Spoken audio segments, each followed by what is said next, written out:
নমস্কার বন্ধুরা, অনিফার্স world YouTube চ্যানেলে আপনাদেরকে স্বাগত।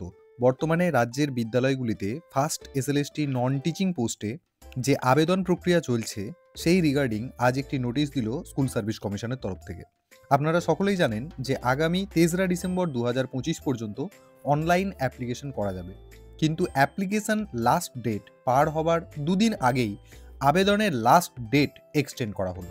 এবার আপনারা আবেদন করতে পারবেন আগামী ৮ই ডিসেম্বর ২০২৫ সন্ধ্যা ৫টা ৫৯ পর্যন্ত। যেহেতু অ্যাপ্লিকেশন করতে গিয়ে ওয়েবসাইট ইস্যু হচ্ছিল বা বিভিন্ন ধরনের টেকনিক্যাল ইস্যু, সার্ভার ডাউন ইত্যাদি ইত্যাদি হচ্ছিল, তাই এই লাস্ট ডেটটাকে বাড়ানো হলোই বলেই কিন্তু এখানে লেখা হয়েছে। আর আপনারা পেমেন্টও কিন্তু ওই দিন অর্থাৎ ৮ই ডিসেম্বর ২০২৫ রাত্রি ১১টা ৫৯ পর্যন্ত করতে পারবেন। মদ্দা কথা, আরও ৫ দিন বাড়ানো হলো গ্রুপ সি এবং গ্রুপ ডি আবেদনের সময়সীমা। তো ভিডিওটি আপনারা সকলের সাথে শেয়ার করুন এবং আপনারা যারা আমার চ্যানেলে নতুন তারা চ্যানেলটিকে সাবস্ক্রাইব করে নিতে ভুলবেন না।